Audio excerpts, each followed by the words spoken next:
Masyado ka pang magalitin, masyado ka pang high blood, masyado ka pang parang wala ka ng pagpipigil sa sarili mo. Why? Mali. Hindi tayo makakaakit kung ganun ang nakikita sa buhay natin. So again, I'll go back to why we need to give love. I go back to chapter 1, no? Because love is the best way, no?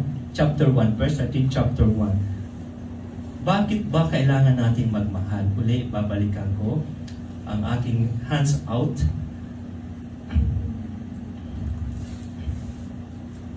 Okay. Because if, sabi diyan, if I speak in the tongues of men but not have love, I am only a resounding gong or clanging cymbals.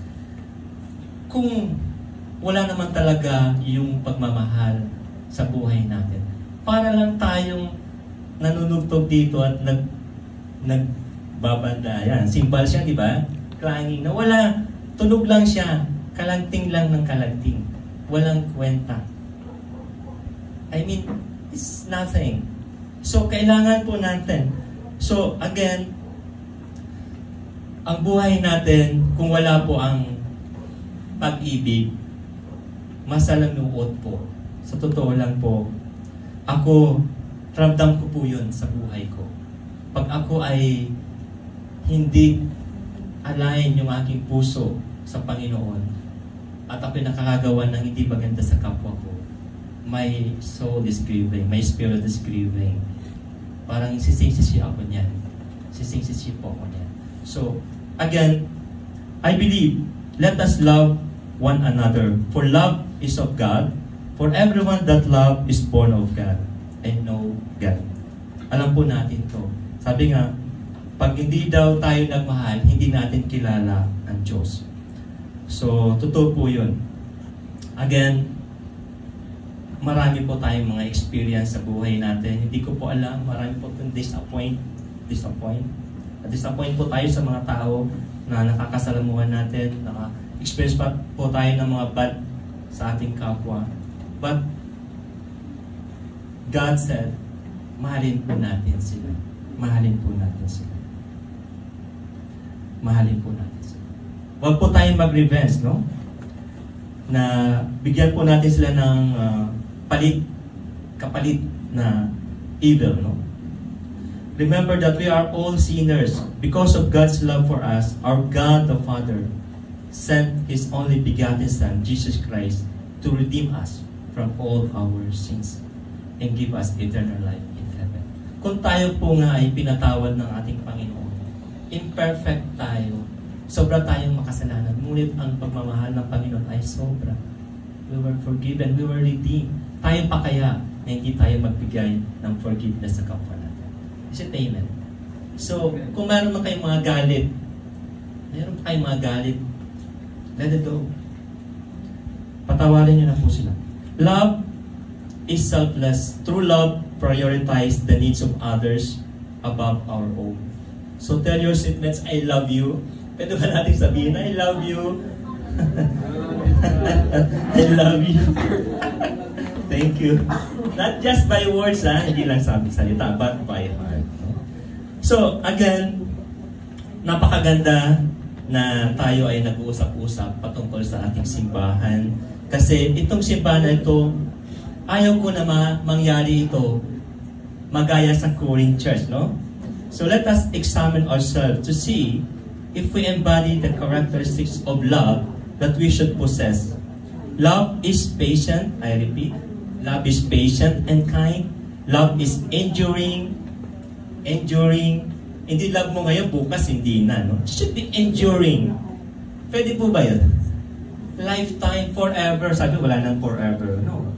Love is enduring. Gaano man. Alam mo, madalas itong binabanggit sa kasalan, no? For better or for worse, for richness and for poor. Diba? Napakagandang pakinggan, no? Endless love. No? Enduring. Love is considerate. Not easily provoked or resentful. So, again, my goal always in life is to make others happy. Yes, ako yan. I feel blessed if I can make others happy even through my simple gestures of being patient, kind, enduring, and considerate. I have the character of not being easily angered. Master ko na yan. I always tell myself that life must be peaceful for me. I mean, sorry for the saying master, kasi na-practice ko na yan for many years. 14 years. Dati kasi akong madaling magalit sa trabaho ko. Kasi sabi ko sa iba yung trabaho ko.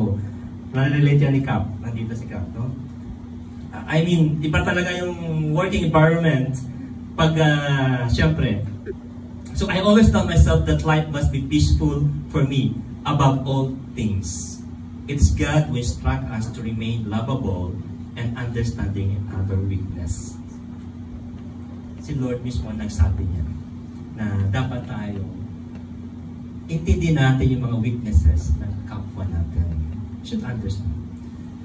Again, love should always be forgiving and hopeful. Love readily forgives and always believes in the best of others, always protects and trusts. Love seeks to safeguard and believe in the good of others. As a father with a family of 4 children, I believe that God is holding all my responsibilities. What I always want to give to my family is my genuine love, trust, and belief in my children as God instilled in them. They are not perfect. However, in every weakness they commit, they are always easily forgiven. Sa totoo lang, I have 4 kids and napakahirap magpalaki ng bata. Pero sabi nila, pero sa akin din naman ako nahirapan. Because I bring them here in this church. Lahat po sila matitino. Siguro kung hindi po sila member ng church na ito, ang hirap ko na magpalaki ng isang teenagers. Ngayon lahat na sila 20s, no? Kasi lahat na sila malalaki. So ang hirap na yung magpalaki ng isang teenagers, no? So again, sa akin, hindi po ako nahirapan magpalaki ng bata. Kasi ipinakilala ko sa kanila ang pagmamahal ng Diyos. At yun ay binabalik nila sa amin ang pagmamahal nila sa kanilang mga magulang. Proven and tested ko po yan. Pag lumalayo po ang ating mga anak sa Diyos, lumalayo din po sila sa magulang natin. At doon nagigis silang rebellious. And that's I prove. Again, the last verse is chapter 8 to 13. Paki-plus na lang po. Sabi dyan, love endures forever. Mas mahalaga po ang love. Sa lahat ng nabanggit, faith, hope, and love. Mas mahalaga. Love never fails, but where there are prophecies, they will cease. Where there are thanks, they will be stilled. Where there is knowledge, it will pass away. Next verse. For we know in part and we prophesy in part, but when completeness comes, what is in part disappears. Next verse. When I was a child, I talked like a child. I thought like a child. I reasoned like a child. When I became a man, I put the ways of childhood behind me. Why is it mentioned by Apostle Paul in Corinth Church?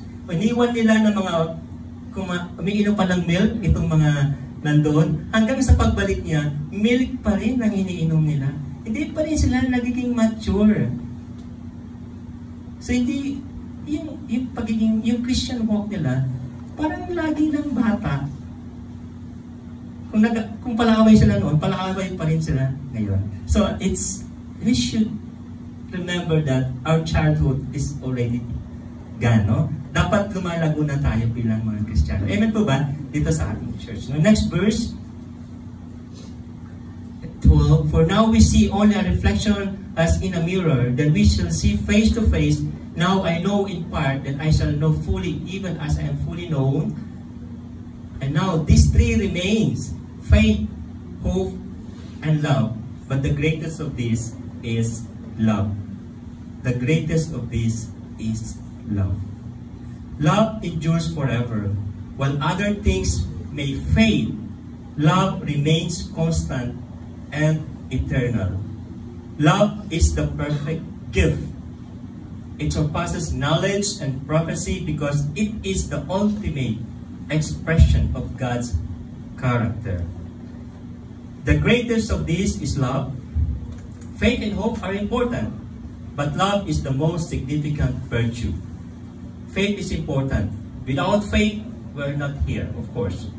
Because we have faith in God, we're here celebrating His goodness and faithfulness in our lives.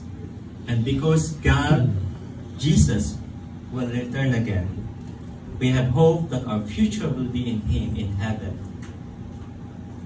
Masaya ba tayo na in our future will be in heaven? Amen po ba? Yun naman po talaga ang ultimate goal natin, na mapupunta tayo sa heaven. So again, the greatest of these faith and hope is love. Love. Kaya ang puso, bantayan po natin. Ang pag-ibig natin ay bantayan po natin.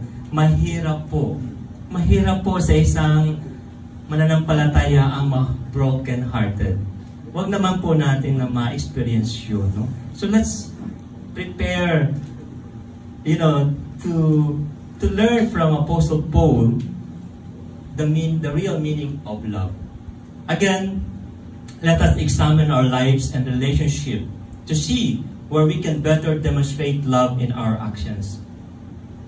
If God convicted you today, you are a Christian, but still you are struggling with the characteristics of love, now is the time to change, move on, and walk in love in your life, in your family, in church community as a whole. Seek to cultivate love in all aspects of our lives towards God, others, and ourselves. So by prioritizing love, we reflect the true essence of Christ and live a life that truly matters, which is manifested in our lives. My prayer is that we as one church, one body of Christ, have love abundantly in every place, which will result in unity as one strong church of God. So, amen po ba?